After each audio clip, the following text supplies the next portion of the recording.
I couldn't be more excited to be here talking with you today. So, Catherine, welcome. Me too. I did a National Book Festival, I think over 10 years ago, and it was out on the lawn, you know, and we were riding around in golf carts, which was kind of fun. But it was damp, and a lot of people standing in line to get books signed, and you know, as it was drizzling. So this is wonderful. Air conditioning, bathrooms. I like. Yeah, bathrooms are nice. Well, we're here celebrating your newest book, Pocket Bear. And we're in a room full of your fans who already know that you have a way of making us fall in love with the most unexpected characters. And you often teach us about a new corner of history. And most people in the audience probably haven't had a chance to read this book yet because it comes out next Tuesday. Yeah. Can you share the fascinating history of Pocket Bear with everyone? And I'm eager to know how you discovered the world of miniature soldier bears. Well, I am a terrific procrastinator. I am probably the best in this entire convention center. And I love to do research because research is so fun. And that's how I procrastinate. So I had been in a store in London called Selfridges, and they had these bears displayed and they were a company called Loved Before. And they took recycled bears, and often donated by kids with little biographies, which I thought was so charming. So it'd be like, you know, this is Jerome. He loves to play board games. He always loses. He's allergic to peanut butter. And they would recycle the bears and sell them.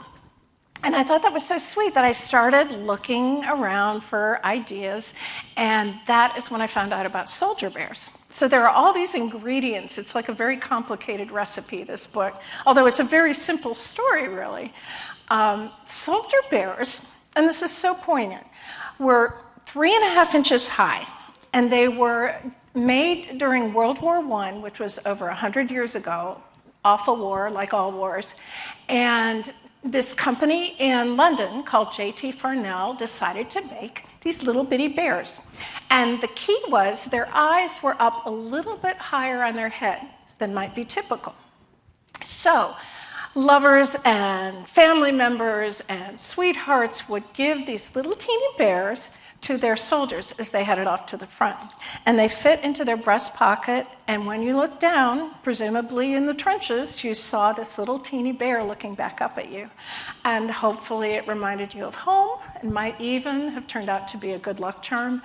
And I thought that was so poignant and so sweet. And I decided to write a story around that very idea. Well, as I mentioned, your stories are filled with so much novelty, and I adore how you're able to present the audience with a new fact and then build a story around that. And I'm so excited to talk about it today. But before we begin, I have to know, have you always been an Arctophile? Or have you become one since writing Pocket Bear?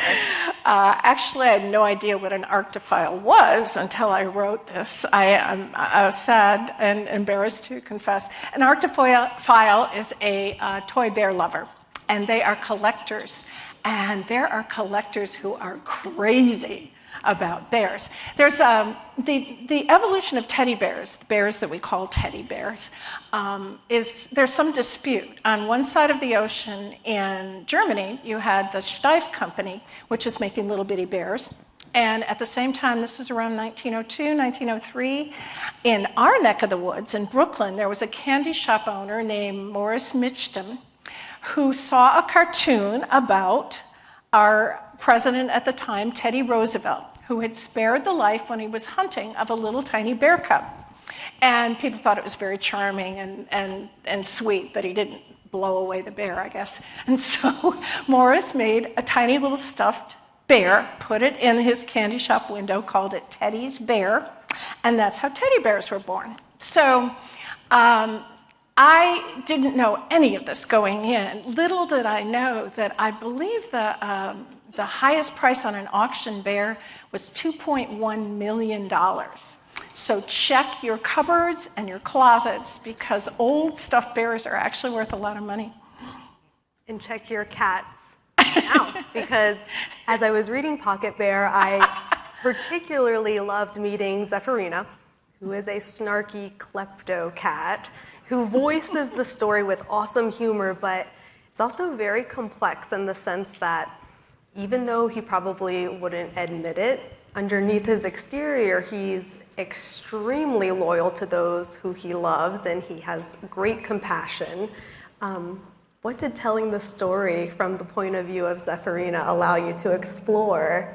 And is there someone in your life who maybe reminds you of this cat? Oh, every cat I've ever owned. I had a cat named Lightning, and this is true, she died, she was 18, she died last year, so she was quite old.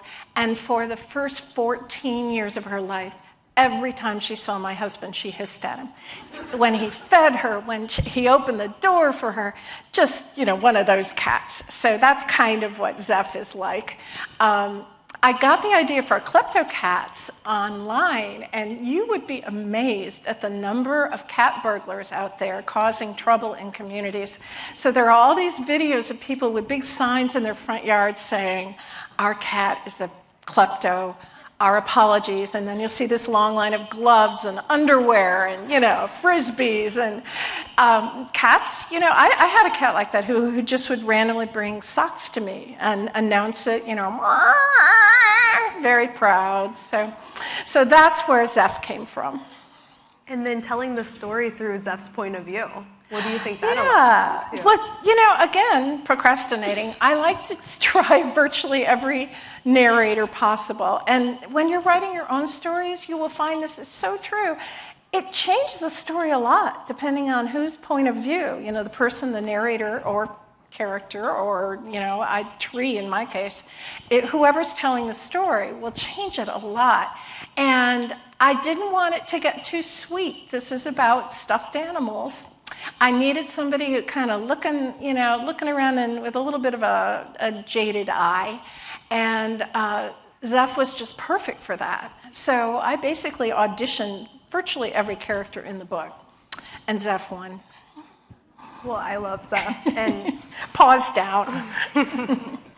I couldn't help but notice that, while Zeph was our point of view throughout the story, we also learn Elizaveta and Dasha's backstory, and in many ways that mirrors the life of Zeph, and really it mirrors the life of the bears in the story too.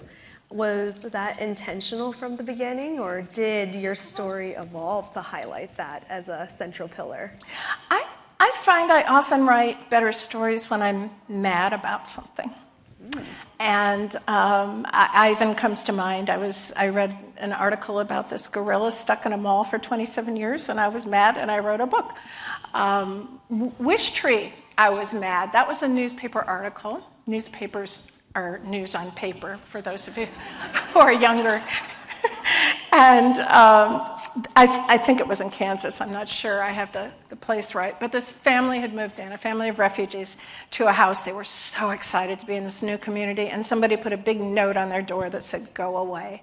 And I was just so mad, so outraged that I wrote Wish Tree from the point of view of a tree, because I wanted somebody who could really look at a community and how they change over time, and how different groups come and go, and how welcoming is so important. And I felt like a tree could probably pull that off. So I was thinking a lot about refugees. And Dasha and Elizaveta are from Ukraine. They are refugees from Ukraine. And Dasha, who's about 10-ish, young girl, her leg was injured in the war, and she lost her father. So they are refugees in this country trying to acclimate, extremely resilient and kind and decent. And I wanted to show people that and remind them. And I loved how all of the characters in the story kind of shared that background of coming from one place and being refugees and immigrants in many ways. Mm-hmm. That was a really cool. And having seen war. Yes. Yeah. Although it's not a book about war, it very much touches on the aftermath, I think, on how resilient and how you have to be, and how brave and how hard it can be. Well, and I love that you say that and I love that you just brought up some of your other books, because from the surface, your books can seem like they're about a gorilla in a shopping mall, or an otter in an aquarium, or now like a tiny bear in a home for toys.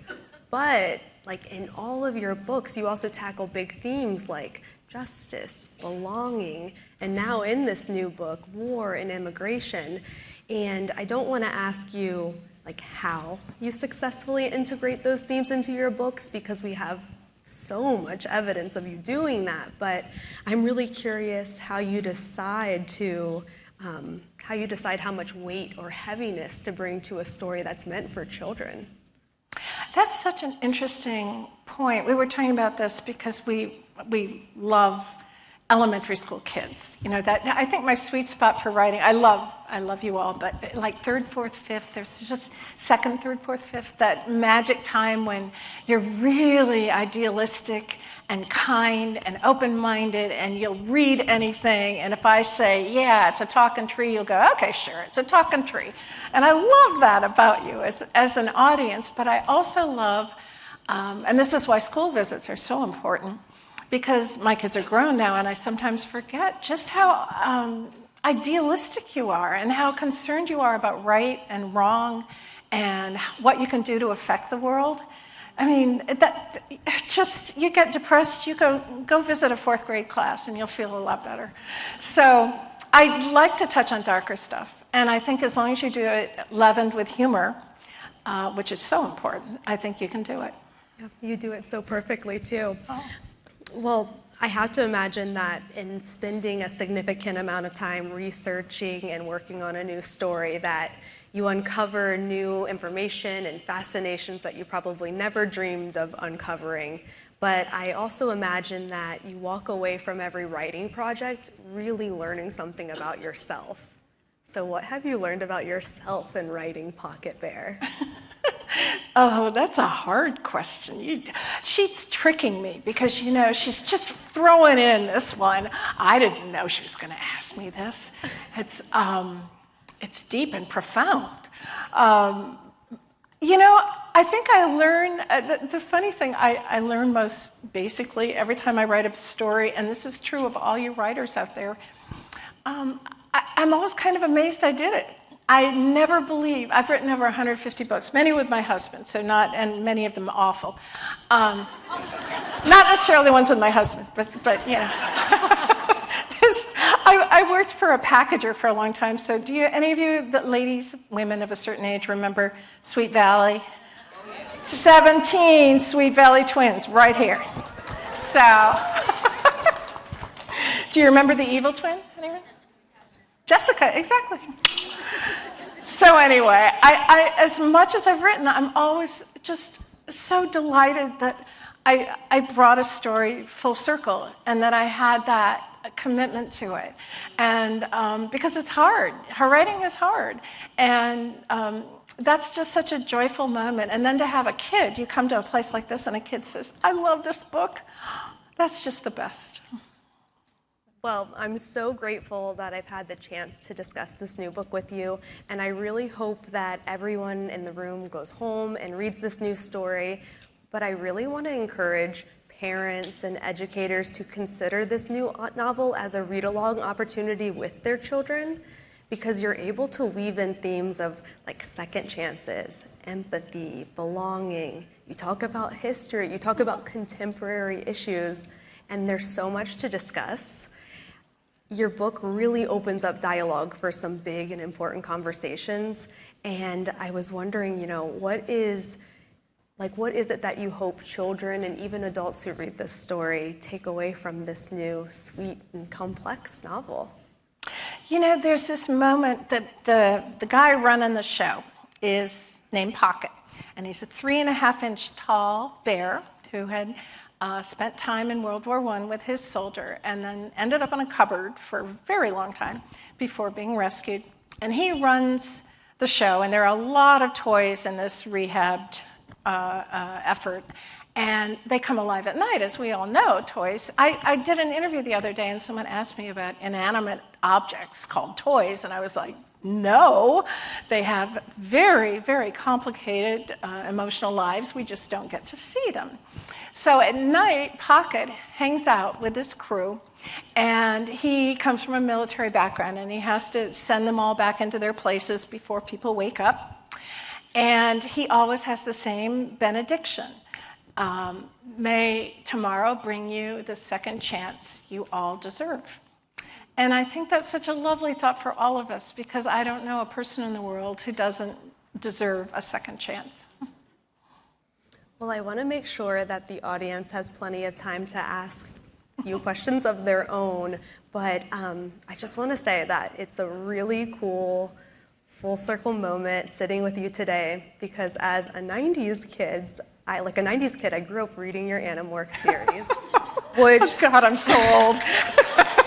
which arguably had the most iconic book covers of all time. Oh, Dave Mattingly was his name. Oh, amazing. They were so cool. And now as a school librarian, your books continue to resonate with me and with kids, like 20, almost 30 years later.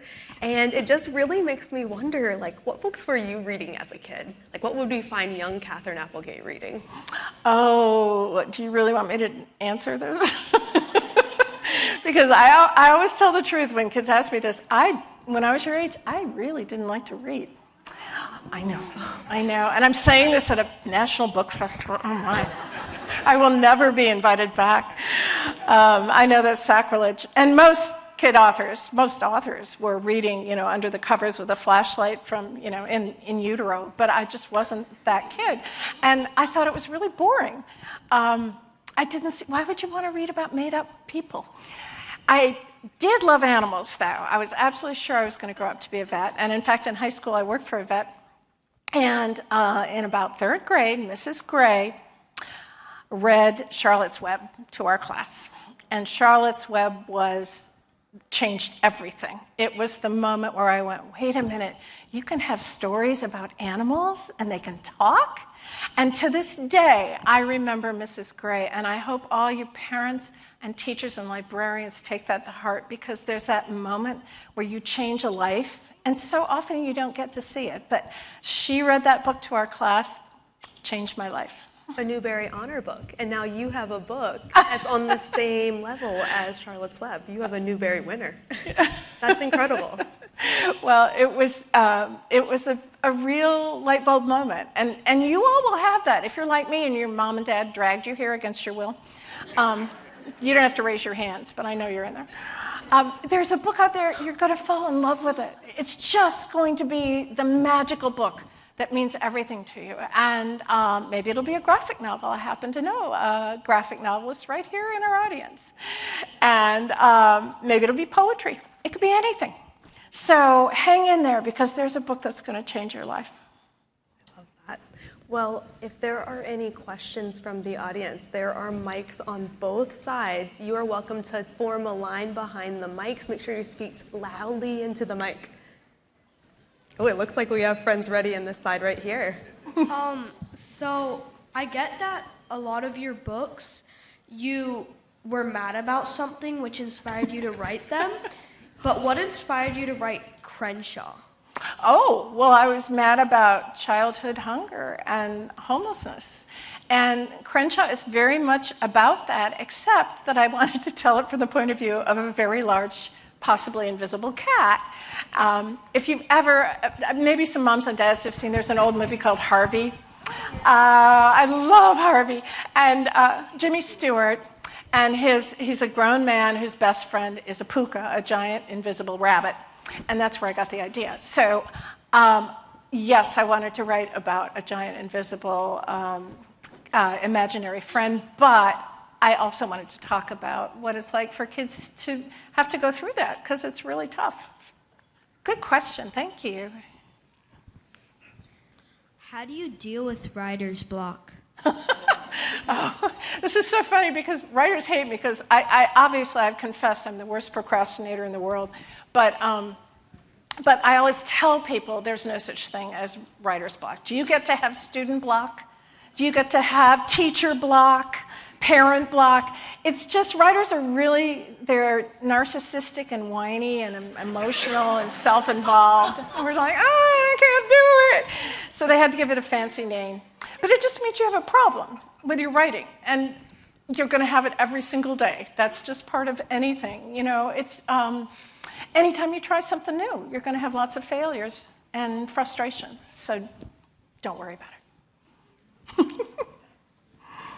How did you feel when you were making this book? Oh, you know, there are days where I write like a sentence that I'm so proud of, and that just makes my day. I love putting words together. I think I'm a frustrated poet.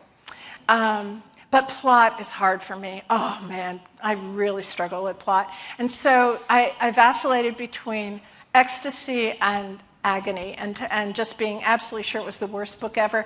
And now I actually think it's one of the best books I've ever written. So you just got to hang in there. What makes you decide to not write about humans? I love that question. These are great questions, aren't they? Great questions. Oh, I love that. Well, you know, I don't always like them that much. To be perfectly candid.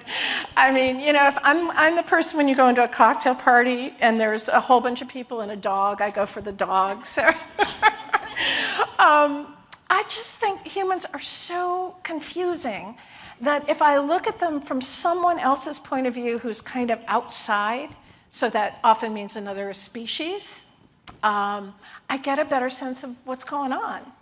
So it was really helpful for me to write Wish Tree from the point of view of a tree, because a tree could really look at the big picture. So, and it's just fun. I mean, you could write, right now, you could go home and you could write a story from the point of view of a rock, and it would be a great story. You can do it. P.S. Come to SWS.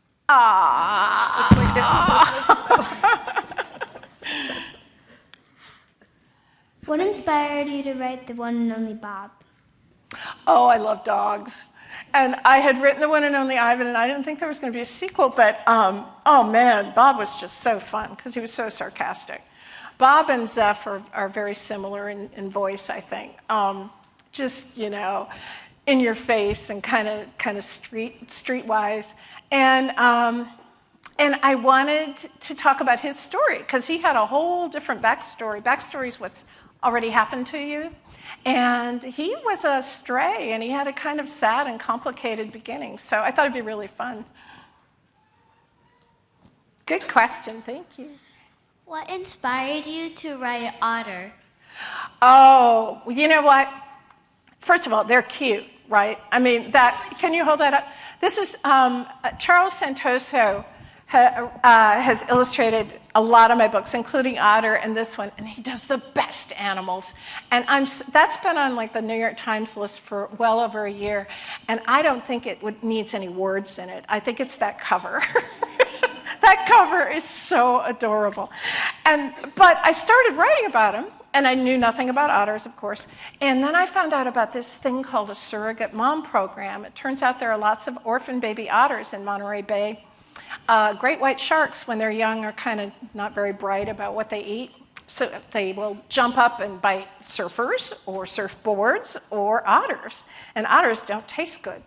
So there are a lot of injured otters and a lot of orphan baby otters, and they had to figure out a way to teach them how to be otters again. And if you want to know more, go to the Monterey Bay Aquarium's website. They have a almost 24-hour sea otter camp. So you can just watch them hanging out and having fun. It's so soothing. It's better than meditation. So, so that's why. When you wrote The One and Only Ivan, you've kind of already answered this question, but did you plan to write books like The One and Only Ruby and The One and Only Family, or was that mostly because of the popularity it got? No, I'm glad you asked that because I wrote a bunch of series. A lot of them didn't have my name on them, like I told you about Sweet Valley, and I wrote horse books and this books and that books. And Animorphs, there were like 63 books. My husband and I wrote almost all of those. And so I kind of never wanted to write a series again. I wanted a book with a beginning and a middle and an end. But as I developed each character, I just fell so in love with them. And Ruby was really, I had a soft spot in my heart for Ruby because she was so silly.